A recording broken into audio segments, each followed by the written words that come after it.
दुनिया में हर जगह इंडिया वर्सेस चाइना की तुलना होती है, जीडीपी, मिलिट्री, पॉपुलेशन, इकोनॉमी। लेकिन सच्चाई ये है कि दोनों देशों का सबसे बड़ा फर्क नंबर्स में नहीं बल्कि सिस्टम में छुपा हुआ है।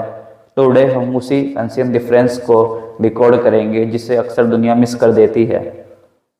अगर आप सोचते हैं कि चाइना आगे है और इंडिया पीछे, तो यह वीडियो आपको एक नया पर्सपेक्टिव देगा, क्योंकि असली सवाल है इंडिया और चाइना किस रास्ते पर जा रहे हैं। आने वाले 10-15 सालों में विनर कौन होगा, यही है असली सवाल।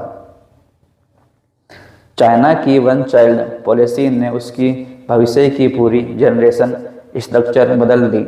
आज चाइना में बुजुर्गों की संख्या तेजी से बढ़ रही है और यंग वर्कफोर्स में कमी आ रही है। इसका मतलब है कि आने वाले समय में चाइना के पास काम करने वालों की तुलना में काम करने वालों पर निर्भर होने की संख्या अधिक होगी। होगा क्या कि इकोनॉमी नेचुरली स्लो ग्रो करेगी।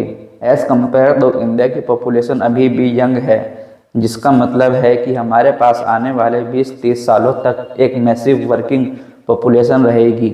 यंग वर्कफोर्स इनोवेशन, कंजम्पशन और प्रोडक्टिविटी लाते हैं। यही एडवांटेज है जिसने चाइना को सुपर पावर बना दिया था, और अब यह एडवांटेज इंडिया के पास आ रहा है। इकोनॉमी वॉल्यूम्स पॉपुलेशन से बनते हैं। जितने ज़्यादा वर्किंग एज लोग, उतनी ज़्यादा प्रोडक्शन और स्पेंडिंग होगी। एक एजिंग देश को टैक्स बढ़ाना पड़ता है, पेंशन देनी पड़ती है और हेल्थ कॉस्ट भी बढ़ जाता है। इंडिया पर यह बोझ अभी नहीं है, इसलिए उसका फ्यूचर ग्रोथ मैथमेटिकली स्ट्रॉन्ग है। चाइना डिसीजन बिना डिबेट के ले पाता है। एक प्रोजेक्ट डिसाइड हुआ, उस पर काम रातों रात शुरू हो जाता है। इस सेंट्रलाइज पावर से चाइना तेजी से इंफ्रा बना पाया, लेकिन ऐसी स्पीड क्रिएटिविटी, फ्रीडम और लॉन्ग टर्म ट्रस्ट को तोड़ देती है। लोग सिर्फ ऑर्डर फॉलो करते हैं, सिस्टम नहीं बनाते।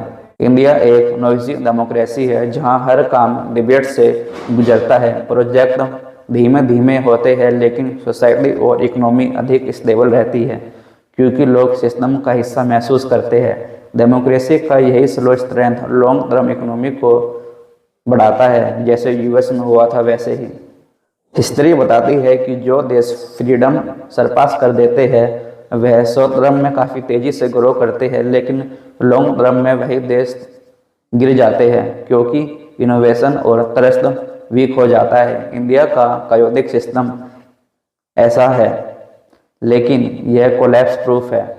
यह स्लो कछुए की दौड़ जैसा है, जिसमें लंबी दौड़ में कछुआ खरगोश को हरा देगा। अगर आप दुनिया को सिर्फ हेडलाइन से नहीं बल्कि लॉजिक, साइकोलॉजी और जियो पॉलिटिक्स के एंगल से समझना चाहते हैं, अगर आप दुनिया को सिर्फ हेडलाइन से नहीं बल्कि लॉजिक, साइकोलॉजी और अगर आप दुनिया को सिर्फ हेडलाइन से नहीं बल्कि लॉजिक, साइकोलॉजी और जियो पॉलिटिक्स के एंगल से समझना चाहते हैं, तो यह चैनल आपके लिए है। Welcome to India Thinks. यहाँ हम हर एक टॉपिक के पीछे की सोच को डिकोड करने की कोशिश करते हैं। अगर आपको यह वीडियो इंसाइटफुल लग रहा है तो लाइक और सब्सक्राइब जरूर करें, क्योंकि आपका हर एक क्लिक हमें ऐसे कंटेंट बनाने की ताकत देता है। चाइना इतनी बड़ी फैक्ट्री इसलिए बना क्योंकि उसने सालों तक cheap labour, large scale production और एक्सपोर्ट ड्रिवन ग्रोथ पर फोकस किया। दुनिया उसी पर डिपेंड हो गई। लेकिन जैसे जैसे चाइना में लेबर कॉस्ट बढ़ी, कंपनियों ने अल्टरनेटिव कंट्रीज खोजने लगे, और सबसे पहले नाम निकल के आया इंडिया। इंडिया की पॉपुलेशन बहुत बड़ी है और बड़ी होने के साथ साथ यंग भी है, जिसका मतलब है कि इंडिया में नेचुरली डिमांड ज़्यादा है, जिसका मतलब है massive internal demand. India manufacturing में पीछे था, लेकिन सर्विसेज, सॉफ्टवेयर, डिजिटल पेमेंट्स और टेक एडॉप्शन में दुनिया में सबसे आगे निकल गया। यह सेक्टर्स फ्यूचर इकोनॉमिक्स की बैकबोन होंगे और इनमें इंडिया पहले से ही काफ़ी आगे है। ग्लोबल कंपनीज अब चाइना पर डिपेंड रहना रिस्की मानती है। वह लोग इसे कहते हैं चाइना +1, यानी चाइना तो है ही है उनके पास, उनको एक और अल्टरनेटिव खोजना है ताकि वो वहाँ पर अपनी मैन्युफैक्चरिंग यूनिट लगा सके। कंपनियां दूसरी कंट्रीज चाहती है जहाँ लेबर यंग हो और डेमोक्रेसी हो, चीप कॉस्ट हो और बड़ी मार्केट हो, इंडिया इन चारों पैरामीटर्स में परफेक्टली अलाइन होती है। इसलिए आगे 10 साल इंडिया के लिए सुनहरे होंगे। चाइनीज़ सोसाइटी डिसिप्लिन और अनुशासन पर बनी है। यह उन्हें फास्ट मैन्युफैक्चरिंग और टाइट कोऑर्डिनेशन देता है, लेकिन वही सिस्टम सवाल पूछता है, क्रिएटिविटी और रिस्क टेकिंग को कम कर देता है, जो इनोवेशन ड्रिवन इकोनॉमी के लिए काफ़ी ज़रूरी है। लेकिन वही सिस्टम सवाल पूछना, क्रिएटिविटी और रिस्क टेकिंग को कम कर देता है, जो इनोवेशन ड्रिवन इकोनॉमी के लिए काफ़ी ज़रूरी होता है। इंडियन कल्चर में बचपन से ही डिबेट, आर्ग्यूमेंट और क्वेश्चनिंग कॉमन रही है। हम हर चीज़ के पीछे पूछते हैं क्यों। ये हैबिट कयोस क्रिएट करती है, पर यही क्यूरियोसिटी इनोवेशन को भी जन्म देती है। इंडियन सीईओज ग्लोबल कंपनीज इसलिए ये लीड कर पा रहे हैं क्योंकि वो कॉम्प्लेक्स प्रॉब्लम को डीप सोचकर सॉल्व कर देते हैं। एफिशिएंसी फैक्टर्स चला सकता है, लेकिन इनोवेशन इंडस्ट्रीज बनाता है। चाइना एफिशिएंट है, इंडियन इनोवेटिव है। Long term global leadership innovation से आती है और दुनिया पहले ही देख रहा है कि एआई, टेक और सॉफ्टवेयर में इंडियन माइंड्स कैसे डोमिनेट कर रहा है।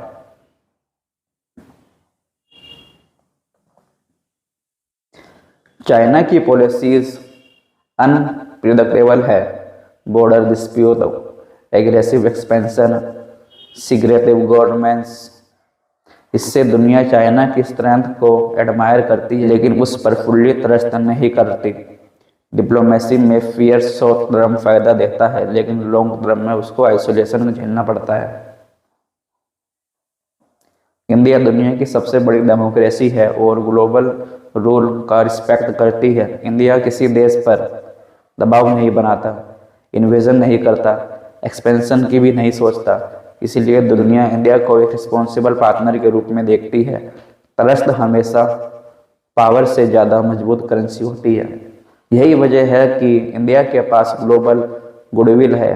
Tech culture, movies, yoga, cuisine, India हर जगह पॉजिटिव इम्पैक्ट छोड़ता है। सॉफ्ट पावर किसी भी कंट्री को डिकेड्स तक रेलिवेंट और रिस्पेक्टेड बनाए रखती है।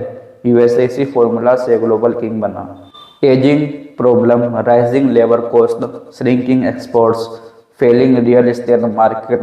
चाइना का ग्रोथ मॉडल अब अपने लिमिट तक पहुंच चुका है। उसके पास जो इंजन था वो स्लो हो रहा है। ये नेचुरल भी है। हर कंट्री का एक पीक होता है और चाइना अपने पीक क्रॉस कर चुका है। इंडिया अभी सिर्फ शुरुआती स्टेज में है।